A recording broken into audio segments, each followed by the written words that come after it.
everyone, welcome to React and Learn.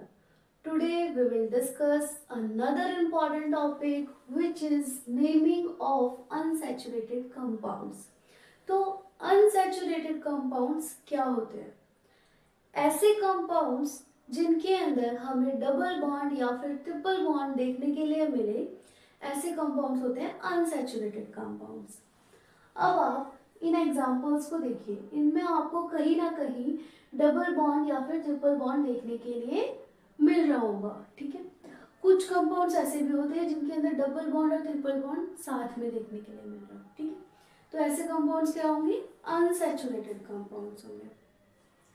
अब हमने इससे पहले डिस्कस कर लिया था कि रूल्स क्या होते हैं आईयूपीएसी के, और दूसरी चीज क्या डिस्कस की थी? Sequence of IUPAC. ठीक है, तो अगर आपको सीक्वेंस याद हो तो सीक्वेंस क्या था? सबसे पहले था सेकेंडरी प्रीफिक्स, फिर primary prefix, word root, primary suffix, secondary suffix. ठीक है, तो इस सीक्वेंस में हमें नेमिंग करनी होती है.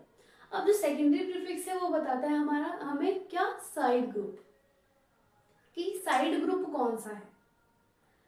प्राइमरी प्रीफिक्स हमें बताता है कि कंपाउंड साइक्लिक है या फिर एसाइक्लिक है. वर्ड रूट हमें बताता है कि पेरेंट चेन में कितने कार्बन प्रेजेंट हैं. उसके बाद हमें प्राइमरी सफिक्स बताता है कि कंपाउंड सैचुरेटेड है या फिर अनसैचुरेटेड. अगर सैचुरेटेड है तो एन लगेगा, अगर अनसैचुरेटेड है तो डबल बॉन्ड या फिर ट्रिपल बॉन्ड के अकॉर्डिंग ई या आइन लगेगा. ठीक है, और सेकेंडरी सफिक्स हमें बताता है कि कौन सा फंक्शनल ग्रुप प्रेजेंट है. तो ये सीक्वेंस रहता है हमारा नेमिंग का, और बाकी बहुत सारे रूल्स हमने डिस्कस किए थे आईयूपीएसी के. आज उन्हीं रूल्स को फॉलो करते हुए हमें इन क्वेश्चंस को सॉल्व करना है. जितने भी रूल्स हमने पढ़े अभी तक हमें आज यहाँ पर अप्लाई करना है. ठीक है, तो पहले क्वेश्चन से स्टार्ट करते हैं.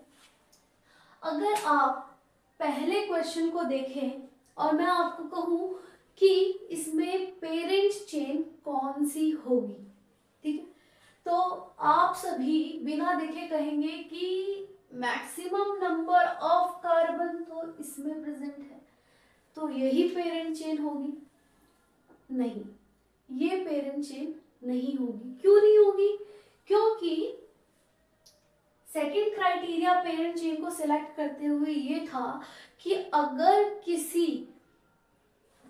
पेरेंट चेन में functional group as alkene, alkyne, ये सारे फंक्शनल ग्रुप प्रेजेंट है, तो हमें ऐसी पेरेंट चेन सिलेक्ट करनी है जिसके अंदर हमें फंक्शनल ग्रुप को लेना पड़ेगा. ठीक है, मैटर ये नहीं करता कि कितने नंबर ऑफ कार्बन हैं. ठीक है, मैटर करता है लेकिन अदर केसेस. ठीक है, अगर आप इस केस में देखें तो पेरेंट चेन आपकी ये वाली होगी. क्यों? क्योंकि हमने इसके अंदर अपना ये वाला फंक्शनल ग्रुप ऐड किया है.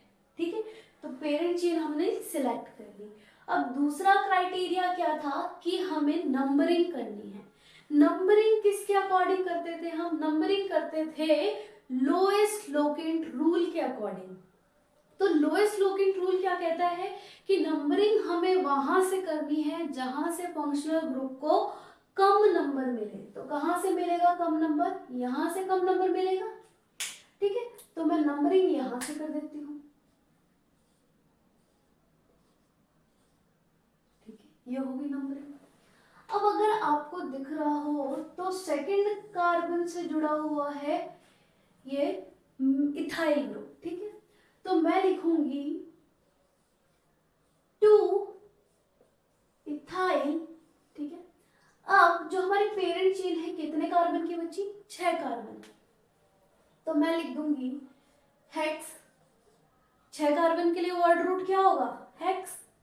ठीक है, जिसके 1 पोजीशन पर क्या लगा हुआ है? Double bond. तो यहां लिख दूंगी मैं 2 इथाइल हेक्स 1 ईन.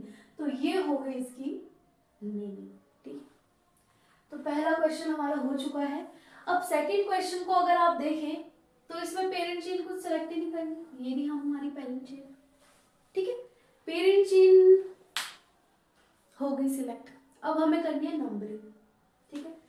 अगर आप देखें, आप अगर यहाँ से भी नंबरिंग करें तो ये फर्स्ट पोजीशन पर आएगा, अगर आप यहाँ से भी नंबरिंग करें तो फंक्शनल ग्रुप फर्स्ट पोजीशन पर आएगा।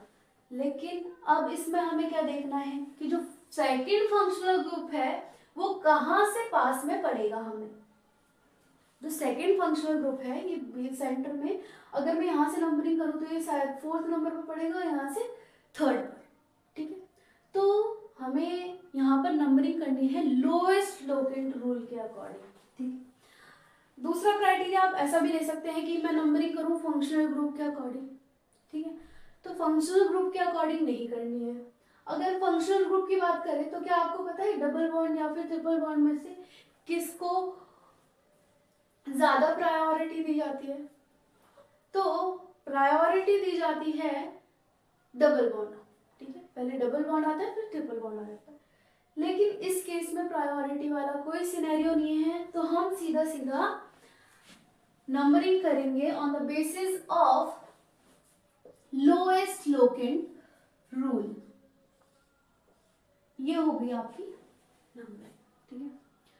अब अगर आप देखें 3 और 6 पर क्या है, एक चीज और, सबसे पहले 7 नंबर ऑफ कार्बन है तो इसके लिए वर्ड रूट क्या होगा? हेप्टा, ठीक है। 3 और 6 पर क्या है? डाईईन। 1 पर आइन। तो ये हो गई इसकी नेमिंग। क्या होगी नेमिंग? 7 कार्बन है तो हेप्टा लगा दिया, ठीक है। अगर आप इस क्वेश्चन में देखें तो आपको इसके अंदर सेकेंडरी प्रीफिक्स और प्राइमरी प्रीफिक्स देखने के लिए नहीं मिलेगी, ना तो कोई साइड ग्रुप है, ना ही ये कंपाउंड साइक्लिक ए साइक्लिक बता रहा है। ए साइक्लिक है तो ए साइक्लिक को मेंशन करना जरूरी नहीं होता। तो हम कहाँ से स्टार्ट कर रहे हैं? हम वर्ड रूट से स्टार्ट कर रहे हैं, ठीक है। वर्ड रूट के बाद का पूरा प्रोसेस ये है। अब आ गए हम थर्ड क्वेश्चन पर। अगर हम थर्ड क्वेश्चन को देखें तो ये जो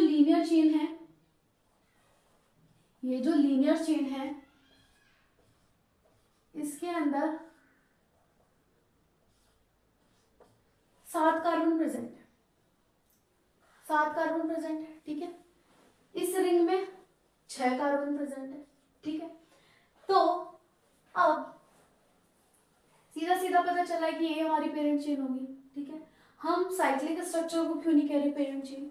क्यों? क्योंकि इसके अंदर कार्बन भी कम है और जो हमारा मेन फंक्शनल ग्रुप है मतलब कि एल्कीन, वो भी हमें लीनियर वाले में मिल रहा है देखने के लिए, और इसके अंदर मैक्सिमम नंबर ऑफ कार्बन भी है। तो जो हमारी पेरेंट चेन होगी वो क्या हो जाएगी?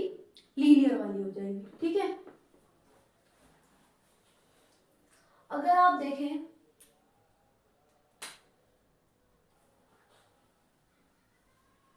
फोर्थ पोजीशन पर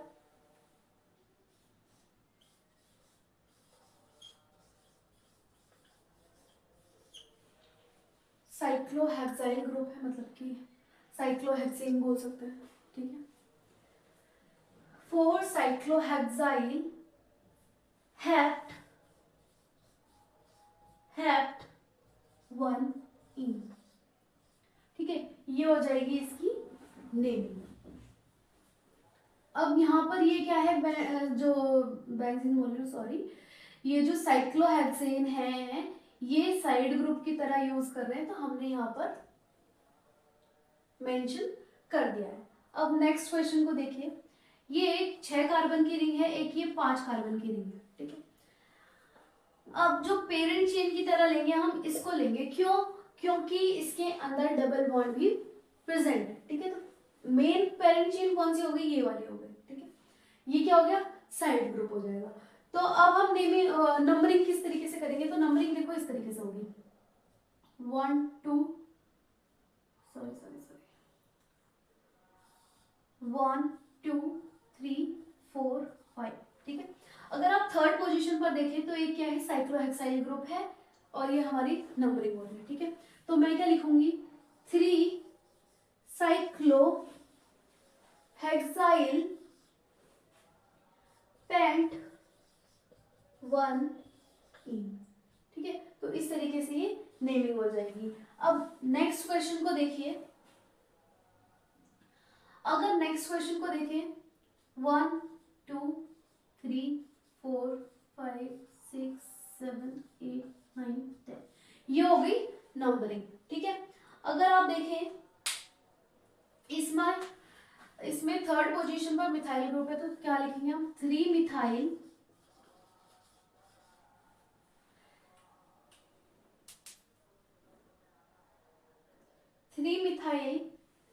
साइक्लो डेक 1 आयन। ठीक है, अब बताइए इसमें क्या दिक्कत है? थर्ड पर मिथाइल ग्रुप लगा हुआ है, ठीक है, और ये एक साइक्लिक स्ट्रक्चर है जिसमें 10 कार्बन है तो डेक लग जाएगा, और फर्स्ट पोजीशन पर एल्काइन ग्रुप लगा हुआ है। तो इस तरीके से हमने ये नेमिंग की है। ठीक है, अब आपको कई सारी चीजें देखने के लिए मिली होगी कि पेरेंट चेन हमें वो सिलेक्ट करनी है जिसमें हमें मैक्सिमम नंबर ऑफ कार्बन मिले, उसके साथ साथ ऐसी चेन जिसके अंदर हमें फंक्शनल ग्रुप को भी इंक्लूड करना जरूरी है। ठीक है, दूसरी चीज ये पता चली कि अगर टर्मिनल पर डबल बॉन्ड या फिर ट्रिपल बॉन्ड हो तो हम प्रायोरिटी किसको देंगे? लोएस्ट लोकेट रूल को। हम फंक्शनल ग्रुप के बेसिस पर ये डिसाइड नहीं कर सकते कि कहाँ से नंबरिंग करनी है। ठीक है, अगर कोई दो साइक्लिक स्ट्रक्चर है जिसमें मैक्सिमम नंबर ऑफ कार्बन भी प्रेजेंट है और दूसरी रिंग जो कि स्मॉलेस्ट रिंग है जिसके अंदर एक डबल बॉन्ड प्रेजेंट है, मतलब कि फंक्शनल ग्रुप प्रेजेंट है, तो हम ऐसी पेरेंट चेन सिलेक्ट करेंगे जिसके अंदर मेन फंक्शनल ग्रुप प्रेजेंट हो। फर्स्ट वाला क्राइटेरिया सेम। ठीक है, तो इस तरीके से हमने नेमिंग करनी सीखी। आई होप कि आपको ये समझ आया।